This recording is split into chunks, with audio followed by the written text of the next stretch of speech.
আমরা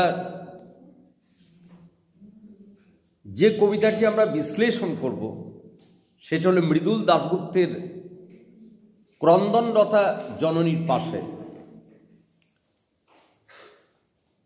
এই কবিতাটি যিনি লিখেছেন মৃদুল দাশগুপ্ত, উনি 1950 খ্রিস্টাব্দে ওনার জন্ম। ওনার জন্ম শ্রীরামপুরে। ওনার সম্পর্কে আমাদের যেটা খুব ভালোভাবে জানতে হবে সেটা হচ্ছে যে উনি কবি, সাহিত্যিক, উনি সাংবাদিক। উনি কি বটেন? সাংবাদিক। সাংবাদিক হলে একটা সুবিধা হয়, কোনো জায়গায় কোনো অন্যায় হচ্ছে সেই অন্যায়টা উনি ফিল্ডে নেমে উনি দেখতে পাবেন, নিজে লোকের কাছে শুনে নয়। কোনো এলাকাতে কোনো কারখানার মালিক শ্রমিকদের শোষণ করছে, তিনি যদি ফিল্ডের সাংবাদিক হন তাহলে উনি নিজে গিয়ে সেই শোষণটা উনি দেখে লিখতে পারবেন, লোকের কাছে শুনে নয়। দেখ, শুনলে তো শ্রমিক বলবে তার হয়ে আর মালিক বলবে তার হয়ে, কিন্তু নিজেকে যে প্রত্যক্ষভাবে যদি সরজমিনে তদন্ত করে তাহলে সে বুঝতে পারবে যে অত্যাচারটা সত্যি বটে কি নয়। সাংবাদিক, কবি বা সাহিত্যিক হলে এই একটা সুবিধা হয়, অন্যায় অত্যাচারগুলোর সঙ্গে প্রত্যক্ষ কি হয়, প্রত্যক্ষ সেগুলো তিনি অবলোকন করতে পারেন।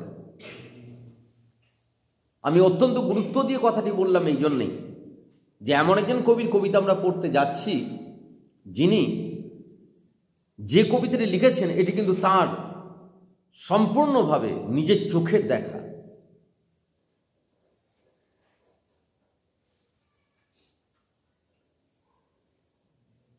কলকাতার থেকে যে হাই রোড আসছে আসানসোল দিয়ে, সিঙ্গুর বলে একটি জায়গা, কি জায়গা বললাম? সিঙ্গুর। সেখানে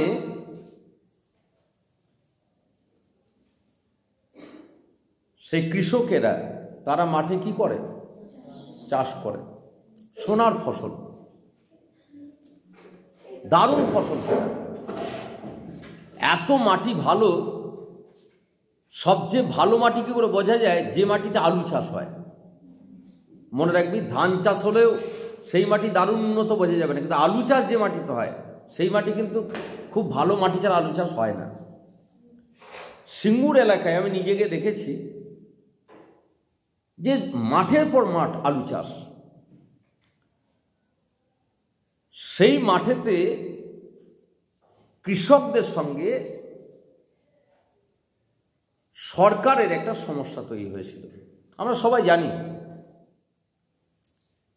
কৃষকরা বলছে যে আমরা জমি দেব না, আর সরকার বলছে যে এখানে টাটা কোম্পানির কি হবে? ন্যানো গাড়ির কারখানা হবে। কোন গাড়ি বললাম? ন্যানো গাড়ি। ফলে কৃষকদের সঙ্গে সেখানে সরকারের একটা সমস্যা তৈরি হলো, এবং তারপর রাজনৈতিক ক্ষেত্র, সেগুলো আমার মূল বলার ক্ষেত্র নয়। তার মানে কৃষকদের ওপর অত্যাচার শুরু হলো। তার মানে কৃষকদেরকে জোর করে সেই জমি নেওয়ার প্রসেস শুরু হলো। কৃষকরা অনশনে বসলো। আমরা এই সময়কালে পেপারে আমরা জানতে পারি তাপসী মালিক বলে একটি মেয়ের ডেড বডি জঙ্গল থেকে পাওয়া যায়। কি নাম বললাম? তাপসী মালিক। মেয়েটিকে ধর্ষণ করে মেয়েরে ফেলে দেওয়া হয়েছে। কে ফেলেছে না ফেলেছে কথা নয়, কথা যেটি নারীর মৃত্যু হলো। যে তাকে মারলো বা যারা মারলো তারা অন্যায়কারী, তারা ধর্ষণকারী, তারা দুর্বৃত্ত। তাহলে এর জবাব চাই। তোরা লক্ষ্য করবি, যথেষ্ট বড় হয়েছিস তোরা, দেখবি কোনো জায়গাতে কোনো ক্ষেত্রে হয়তো ধর জামুরিয়াতে কোনো মেয়ে ধর্ষণ হলো,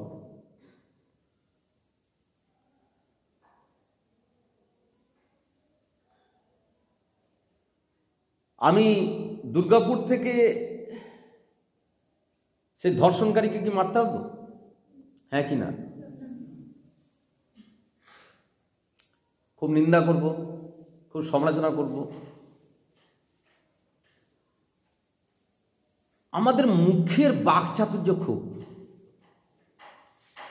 কার্যক্ষেত্রে আমরা বুঝে শুনেই আসি। ধরে নে ধর্ষণকারী ব্যক্তিটি যদি এই ছেলেটি হয়, তাহলে আমরা সবাই মিলে দৌড়াবো, দৌড়ে গিয়ে ওকে পিটিয়ে মেরে দেবো। এবার ধর্ষণকারী ছেলেটি যদি কোনো বিরাট বড় নেতার ছেলে হয়, আমরা কেউ যাব না। আমার কথাটা খুব ভিতরের মানে কিন্তু আছে। ধর্ষণকারী ছেলেটি যদি এর মতো একটি সাধারণ ছেলে হয়, তাহলে তাকে কিন্তু পিটিয়ে মেরে দেবো আমরা, এবং আমিও দুর্গাপুর থেকে আসবো। কিন্তু এ যদি কোনো বিশাল নামকরা কোনো নেতার ছেলে হয়, আমরা কেউ আসবো না। আমরা বাড়িতে বসে বসে বলবো, ছি জঘন্য অন্যায়, আমরা যাব না। আমরা মানুষেরা এতটাই চালাক। নেতাদের মুখ বন্ধ রাখার থেকে সবচেয়ে আগে দরকার আমরা যারা জেনারেল, যারা পাবলিক, তাদের মুখটা বন্ধ রাখা। সবচেয়ে বড় ধান্দাবাজ হচ্ছে আমরা, সবচেয়ে বেশি বোঝনদারি আমরা।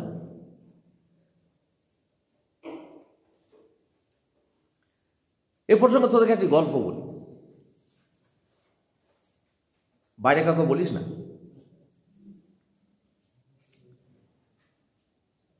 কোনো বানিয়ে বলছি না, সত্যি করে বলছি।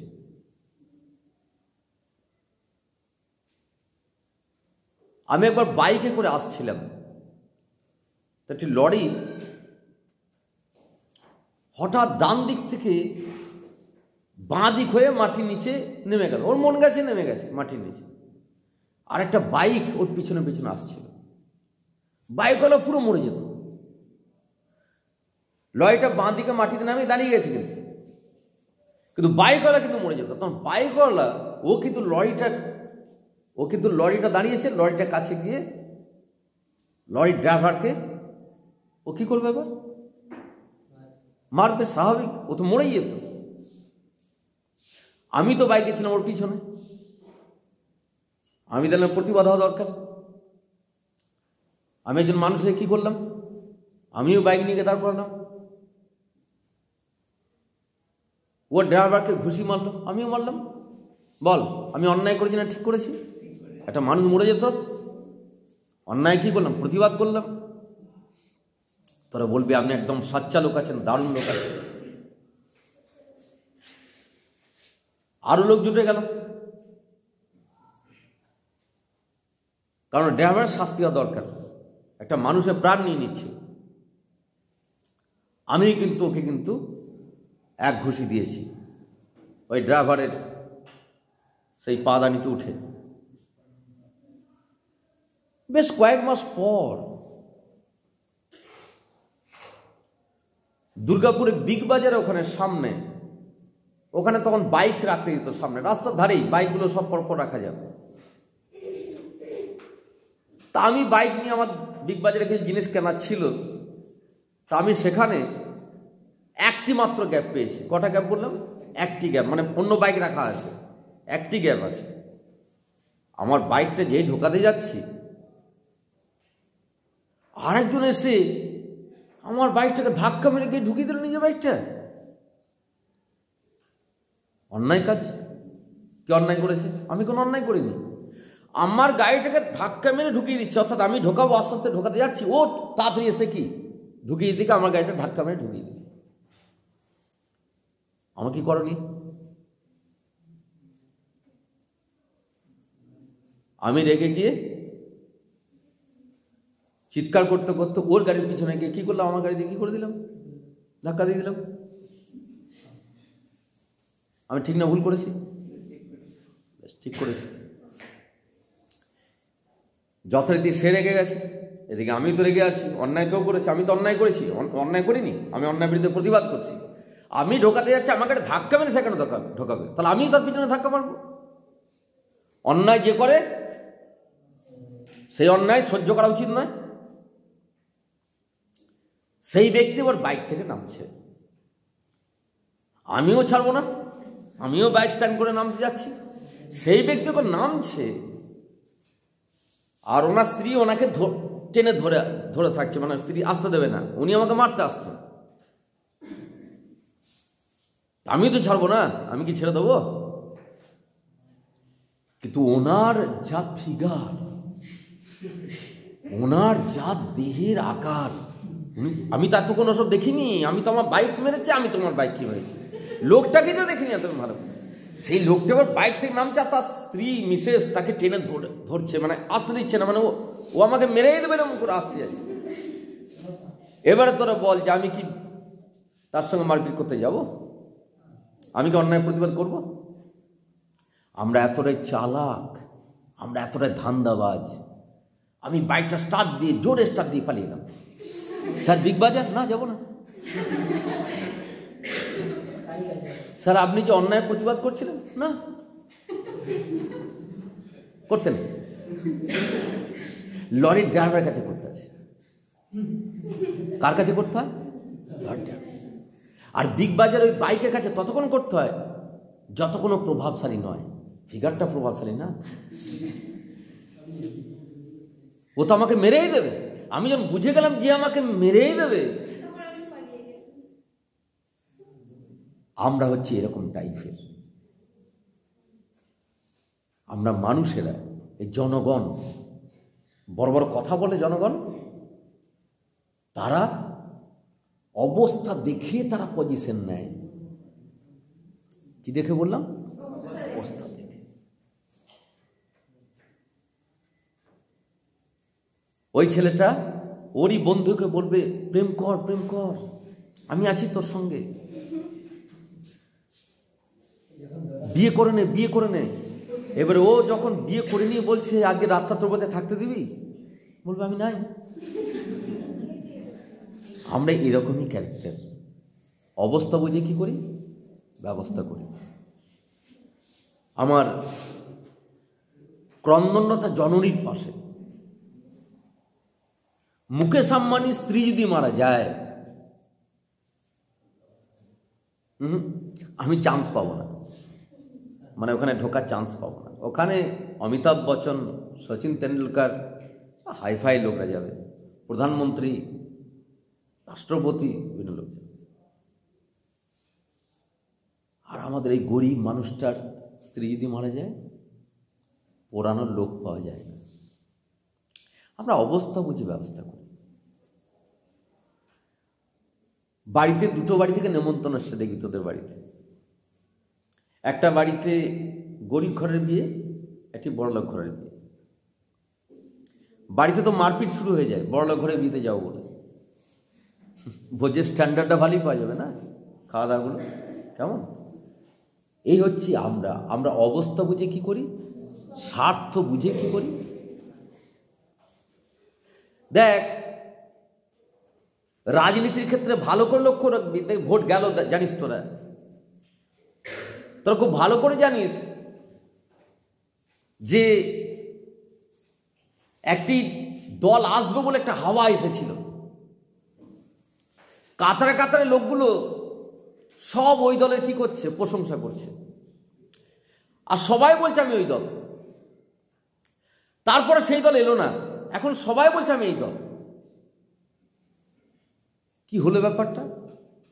আমাদের সংখ্যাটা এমন জায়গায় দাঁড়িয়ে গেছে, আমরা প্রকৃত মানুষ আর নেই, সব হচ্ছে সুযোগ সন্ধানী। একটি মেয়ে মাঝরাতে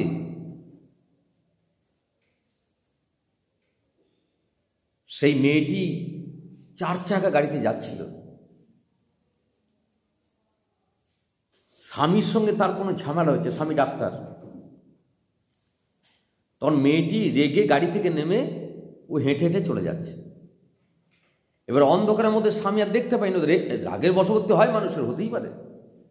সেই মেয়েটি ওই অন্ধকার দিয়ে যাচ্ছে, ওখানে ওই মাঝরাতে, তখন রাত ওই মোটামুটি 2টো এরকম বাজছে। রাত্রেবেলা কিছু কিছু প্রাইভেট কিছু ক্ষেত্রে বা কিছু ক্ষেত্রে ডিউটি থাকে, কিছু ছেলে তারা ওই সময়ে সেই কাজ করে ফিরছিল, 5-6টা ছেলে। হঠাৎ ওই মেয়েটিকে দেখতে পায়, সেই মেয়েগুলো ঝাঁপিয়ে পড়ে কার ওপর? সেই মেয়েটির ওপর। আমি আসল কোনো বাণী ঘটনা বলছি না, কিন্তু মেয়েটি ধর্ষণ হল। একদম থানায় গিয়ে রিপোর্ট করলো। ডাক্তারের বউ তো, ও তো নিরিখরি কেউ নয়, মুখটা বন্ধ করে চলে যাবে তা নয়। থানায় গিয়ে রিপোর্ট করলো, সব ছেলেগুলো অ্যারেস্ট হলো, কোর্টে তোলা হলো যারা ধর্ষণ করেছে তাদেরকে। তাহলে মেয়েটাকে কোর্টে উঠতে হবে। তোদের প্রশ্ন করছি, বুঝেছেন? উত্তর দেবে। ওই কোর্ট চত্বরে প্রচুর লোক হবে, দর্শক বল, তারা কাদেরকে দেখবে? যারা ধর্ষণ করেছে তাদেরকে, না যে ধর্ষিত হয়েছে তাকে? এটাই আমাদের নোংরা সমাজ। যে ধর্ষিত হলো, কোনো অন্যায় করলো না, আমরা তাকেই আবার থেকে ঘৃণা করি। আমি কি আমার কথাটা বোঝাতে পারলাম? আমাদের এরকম নোংরা সমাজ।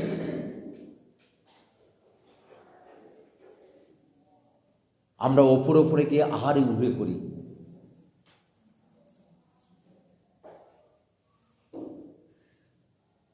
একটা নারীর উপর অত্যাচার হলে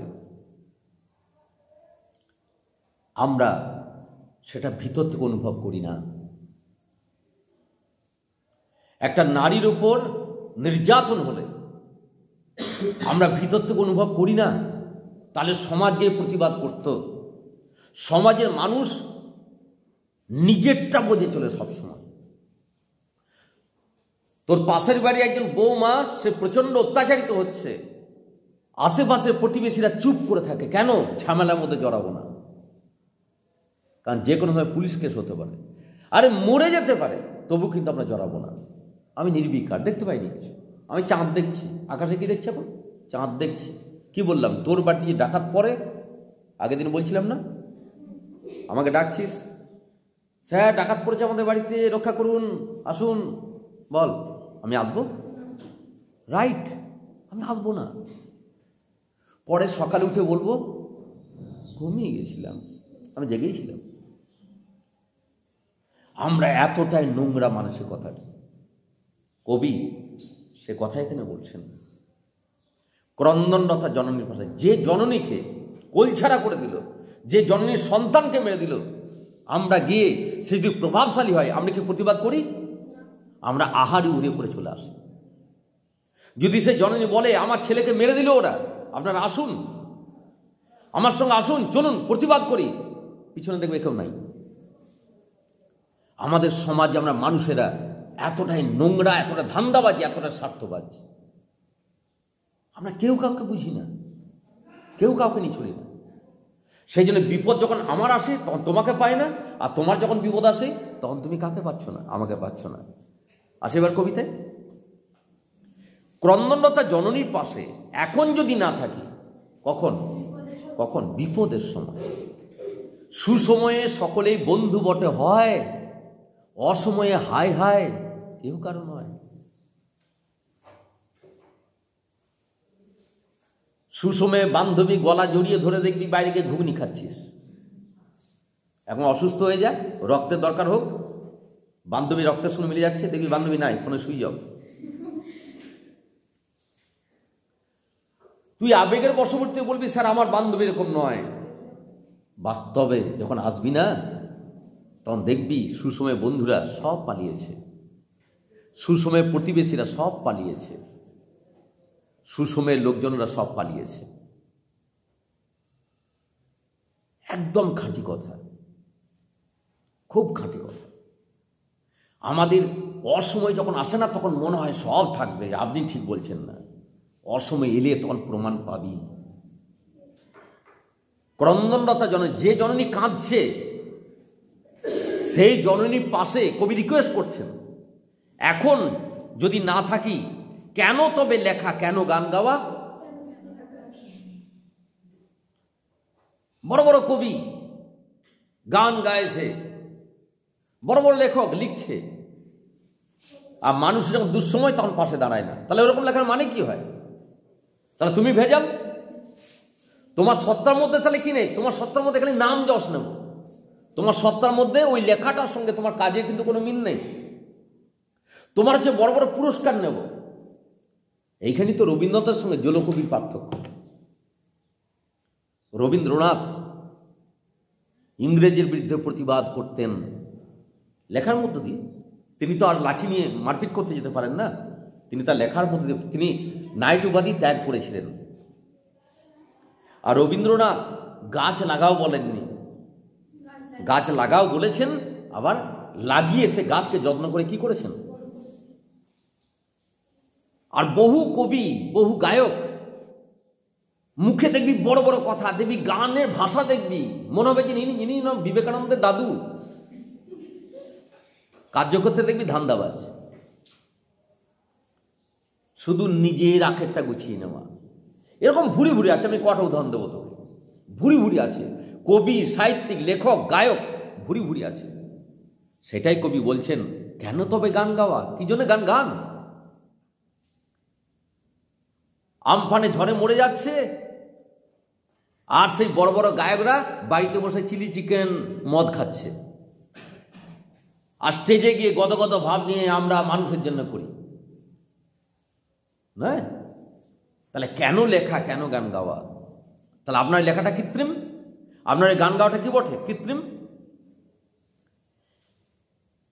কেন তবে আঁকা আঁকি? যারা ছবি আঁকে, যারা লেখে, যারা গান গায়, তাদেরকে ধরা হয় এরা অনুভবী মানুষ, এরা খুব নরম মনের মানুষ, এরা খুব হৃদয়বান মানুষ। বাস্তবে সত্যি তাই বটে কি? কেউ কেউ বটে, আমরা সবাইকে তো বলতে পারি না, কিন্তু বেশিরভাগ হচ্ছে কি, আমি লিখবো, আমি আঁকবো, কিন্তু আমার নিজের ধান্দাতেই। নিহত ভাইয়ের শবদেহ দেখে, কোন ভাইয়ের?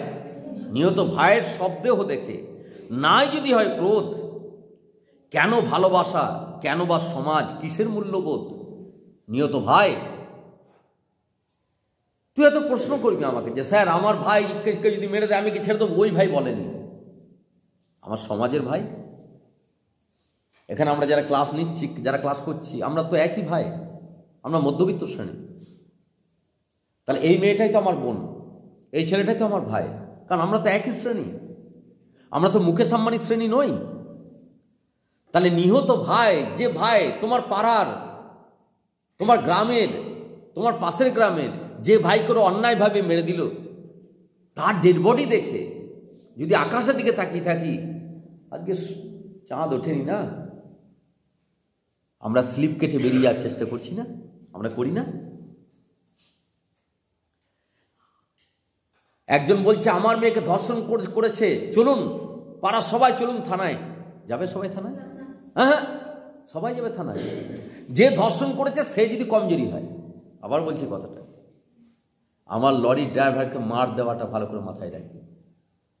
অন্যায় প্রতিবাদ করি, কেন করবো না? একটা পকেট মার যদি পকেট মারে, যে ধরা পড়ে, এমন মার বনে গিয়ে থাকে আমি। কিন্তু নীরব মোদী যখন দেশ থেকে টাকাগুলো চুরি করে নিয়ে চলে গেল, আমি কিছুই করবো না। তোর এলাকায় কোনো গুন্ডা বদমাইশ, যে বিরাট বড় ডাকাত, ডাকাত হওয়া সত্ত্বেও এলাকার লোক তাকে বলবে তুমি ডাকাত? বলবে তাকে ডাকাত? আমি বলবো তাকে দাদা ভালো আছেন, আবার আমি ঠ্যাঙ্গাবো কাকে? ওই পকেট মারকে। কারণ পকেট মারটা দুর্বল বলে তাকে ঠ্যাঙ্গাবো, আর এ প্রভাবশালী ডাকাত বলে কে কি করবো না? একে কিছু বলবো না, দাদা বলবো। আমি তো বলবোই, আমি বড় বড় চোর দিকে দাদা বলবো। যারা বড় বড় চোর, জানি চোর বটে, ডাকাত বটে, বিভিন্নভাবে লোক তো চুরি করে, চুরি করেই বাড়ি করেছে, একদম চুরি করেই করেছে, সবাই জানে। সবাইকে দাদা ভালো আছেন, দাদা বৌদি ভালো আছে তো, ছেলেগুলো ভালো আছে তো? আমি বলি এতটাই ধান্দাবাজ আমরা।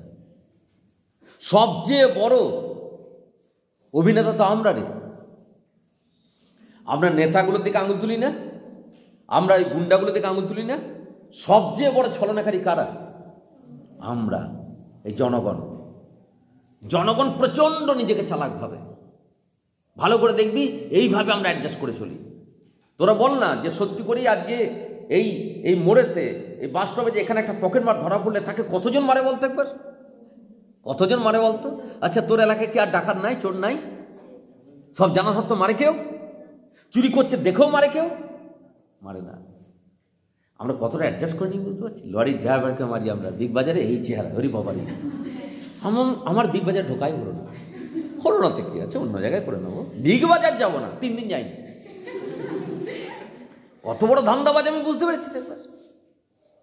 আত্মসমালোচনা করলে বোঝা যায় যে আমরা কারা। নয় মুখে বড় বড় কথা বললেই হয় না। যে মেয়ে নিখোঁজ, দেখ মূল্যবোধের কথা বলছে। তোমার ভাইকে যে মেরে দিয়ে, তোমার ভাই, আজকে এই ছেলেটাকে কেউ অন্যায় ভাবে মারে, তাহলে ওই ছেলেটা কে? ও তো আমারই কেউ ভাই, ও তো আমার মতো একটা মানুষ, ও তো আমারই বন্ধু, আমার ভাই, আমার আত্মীয়, আমার পরিজন। তাহলে মূল্যবোধ কোথায়? নেই মূল্যবোধ নেই। মূল্যবোধ তোর মধ্যে নেই, মূল্যবোধ আমার মধ্যে নেই, আমাদের মধ্যে নেই। কবি বলছেন জাগাও সেটা। যে মেয়ে নিখোঁজ, আমি নাম বলে দিয়েছি তোকে, সেটা আপডেট করো। আজও নিখোঁজ হচ্ছে, আজও নিখোঁজ হচ্ছে, আমাদের মাথা ব্যথা নেই। হঠাৎ রোডের সাইডে মুখ বাঁধা অবস্থা 3টে মেয়েকে পাওয়া গেল পরশুদিন।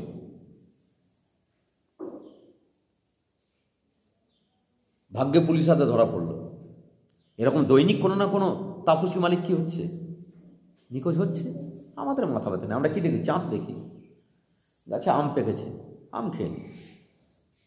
বীজপুরের স্কুল থেকে কোনো মেয়ে যদি হঠাৎ নিখোঁজ হয়ে যায়, তা তোর বিদ্যালয়ে কোনো অসুবিধা আছে? দুপুরে টিফিন খেতে গিয়ে কেউ কান্না পায়? সে যদি পরিচিত না হয়, কেউ কান্না পাবে, কিন্তু একদম গড়িয়ে যাবে। একটি মেয়ে নিখোঁজ হয়ে গেল, কত কষ্ট আমার, কত কষ্ট হয়, রাত্রে ঘুমো না, রাত্রে খাবো না, এরকম হবে না? কিছুই হবে। আম্মাকে তো কেউ তুলে নিয়ে যায়নি। কি ভাবছি? আম্মাকে তো তুলে নিয়ে যায়নি, ও তো অন্য জায়গা তুলে নিয়েছে। হ্যাঁ, আমার এলাকায় তো বন্যা হয়নি, অন্য এলাকায় হয়েছে, আমার কি এসে যায়? সব ভাবছি নিজেরটা। হ্যাঁ, আমার ছেলে চাকরি পেয়েছে, তো ও পায়নি, তো কি আছে? ও একটা MA পাস ছেলে চাকরি পায়নি, তা আমার কি হয়েছে? ওর জন্য আমার কোনো কষ্ট নেই। এটা হচ্ছে আমরা। যে মেয়ে নিখোঁজ, ছিন্ন ভিন্ন কথাটা মানে নিশ্চয় বোঝা যাচ্ছে। তাকে ধর্ষণ করা হয়েছে, তার বডি কি ছিন্ন ভিন্ন। জঙ্গলে তাকে পেয়ে, সেই মেয়েকে জঙ্গলে পেয়ে আমি কি তাকাবো আকাশের দিকে বিধির বিচারছে? হে ঈশ্বর, মনে রাখবি, অন্যায় বিরুদ্ধে প্রতিবাদ না করে যারা ঈশ্বর দিকে তাকিয়ে থাকে তারা কাপুরুষ। অন্যায় বিরুদ্ধে প্রতিবাদ না করে হে ভগবান তুমি দেখো, তারা মনে রাখবি কাপুরুষ। অন্যায় বিরুদ্ধে প্রতিবাদ করাটাই মানুষের কাজ, মানুষের উচিত। আমরা সেটা করি না। এই মেয়েটার বিয়ে হলো, বিয়ে হওয়ার পর শাশুড়ি একে খুব জ্বালাচ্ছে। গরম খুন্তি শাশুড়িকে ছেঁকা দিয়ে দাও। তুমি বলবে স্যার না, ওটা করবো না। কি করবি? হে ঈশ্বর, ওই রাক্ষসীকে দেখো। কাকে দেখো? ওই রাক্ষসী। ঈশ্বর একদম রয়্যাল এনফিল্ড চালিয়ে একদম জোরে একদম চলে এসে একদম শাশুড়িকে দেখে নিল।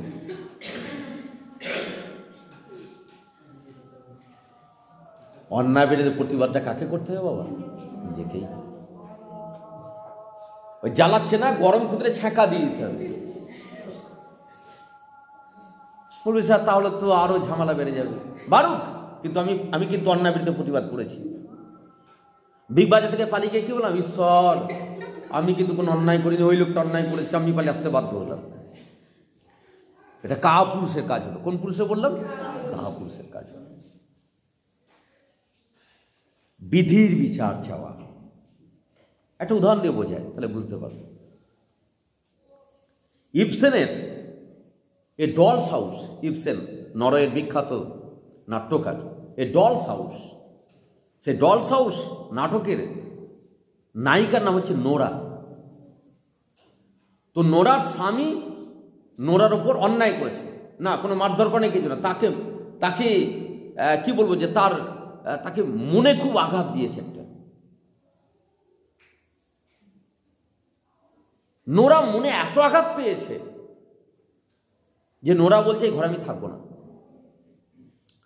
তো স্বামী তাকে বলছে যাবে কি করে, তোমার তো বাচ্চারা রয়েছে, ওদেরকে ছেড়ে যাবে কি করে, ইনকাম তো আমি করি, আমি তো ব্যাংকের ম্যানেজার। তো নোরা বলছে যে আমি আগে বাঁচবো, তবে তো আমার ছেলেদেরকে বাঁচাতে পারবো। তা যেখানে আমিই বাঁচবো না, আমার বাঁচার ছেলেদের বাঁচা কি এসে যায়। তা নোরা সব ছেড়ে দিয়ে পালিয়ে গেল। তোরা সবাই বলবি স্যার নোরা অ্যাডজাস্ট করতে পারত। নোরা অ্যাডজাস্ট করতে গেলে নোরাটা কিন্তু মরে যাবে, প্রথাগত সমাজটা বেঁচে থাকবে। কোনটা আগে বাঁচা দরকার, লোককে দেখিয়ে বাঁচাটা দরকার না আমার সত্তাটা বাঁচা দরকার? আমরা ম্যাক্সিমাম সমাজের দেখবি নারীরা লোককে দেখানোর জন্য বেঁচে থাকে, নিজের সত্তাটাকে মেরে দিয়ে। তোরা জানিস একটি মেয়ের নাম তোরা জানিস নিশ্চয়ই, তার নাম হচ্ছে রাধা। রাধাকে চিনিস তো? রাধা, রাধা বৈষ্ণবপদে কৃষ্ণ রাধা। কৃষ্ণ কি রাধার বউ বটে? রাধার স্বামী কে? আয়ান ঘোষ। আয়ান ঘোষের কিন্তু সেক্স নেই, কি নেই বললাম? সেক্স নেই, সেক্স নেই, সেক্স, সেক্স বুঝিস তো? সেক্স নেই। আয়ান ঘোষ কাকে বিয়ে করেছে? রাধাকে। বল কে অন্যায় করেছে? অন্যায়টা কে করেছে? আয়ান ঘোষ অন্যায় করেছে। এবার বিয়ের পর রাধা অন্য লোকের সঙ্গে প্রেম করবে, বল সমাজ বলবে, সমাজ কি বলবে বল? আয়ান ঘোষ অন্যায় করেছে না রাধা অন্যায় করেছে? প্রকৃতপক্ষে কোন জায়গাটা তোর মনে হচ্ছে বলতে পার যে রাধা অন্যায়কারী না আয়ান ঘোষ অন্যায়কারী? আয়ান ঘোষ অন্যায়কারী। আমরা সমাজে মানুষ বলবো? আমরা বলবো না। এইভাবে আমরা প্রকৃত অন্যায়ের এগেনস্টে প্রতিবাদ করি না, বুঝে শুনে আমরা প্রতিবাদ করি। যে মেয়ে ধর্ষিতা হচ্ছে আমরা কোর্টে চলে যাই সেই মেয়েকে দেখানোর জন্য, আচ্ছা এ ধর্ষিত হয়েছে, বাহ আরে বাহ, আরে আমি কোনো দোষী করলাম না, তুমি দোষী বাবা। ওই সমস্ত লোকগুলো তাকিয়ে দেখছে ওই ধর্ষণ হয়েছে যে মেয়েটা, তাকে ঘৃণার চোখে। তাহলে কে নোংরা? মেয়েটা নোংরা না সমাজ নোংরা? সমাজ নোংরা। তাহলে একটি নারী যখন তার উপর অন্যায় হয় তখন বিধির বিচার চাইলে হবে না। একজন চাষি যখন তার উপর অন্যায় হয় বিধির বিচার চাইলে হবে না, তাকে কুরুল লাঠি ঝাঁটানি তাকে কি করতে হবে? তেরে গেলে তবেই তার জায়গা থাকবে। আমি তা পারি না। উনি তো সাংবাদিক, উনি বলছেন আমি পারি না, আমি অন্যায় বিরুদ্ধে কি প্রতিবাদ করি, আমি সহ্য করতে পারি না। যা পারি কেবল সেই কবিতায় জাগে আমার বিবেক, আমার বারুদ বিস্ফোরণের আগে। আমি যেটা পারি আমার কবিতার মধ্য দিয়ে কী হয়, সেই বারুদ হয়ে, সেই বিবেক হয়ে সেটা কি করে, সেটা ঝরে পড়ে। আমাদেরকে অন্যায় বিরুদ্ধে প্রতিবাদ করতে হবে, যে কোনো মাধ্যম হোক প্রতিবাদ করতে হবে। আমরা দেখবি বুঝে শুনে প্রতিবাদ করি, এমনকি সাংবাদিকরাও পর্যন্ত। আজকে সমস্ত সাংবাদিক কেনা গোলাম হয়ে গেছে কোনো না কোনো পার্টির, কোনো না কোনো পার্টি। কোনো সাংবাদিক ফ্রেশ নেই। কোনো সাংবাদিক কোনো কোনো কোনো চ্যানেল দেখবি ও আচ্ছা এটা এই পার্টির, আচ্ছা এই পার্টি, সব গোলাম। তাহলে যে সাংবাদিক যে পার্টির হয়ে বলছে, সেই সাংবাদিক যখন ওই পার্টির লোকেরা কোনো অন্যায় করবে, সাংবাদিক বলবে? বলবে না। তাহলে আমরা আমাদের বিবেকগুলোকে কোথায় রেখেছি? আমাদের অন্যায় প্রতিবাদগুলোকে কোথায় রেখেছি? আমরা মূল্যবোধগুলোকে কোথায় হারিয়ে ফেলেছি? আমরা মনুষ্যত্ব থেকে কি হয়ে গেছি? সরে গেছি।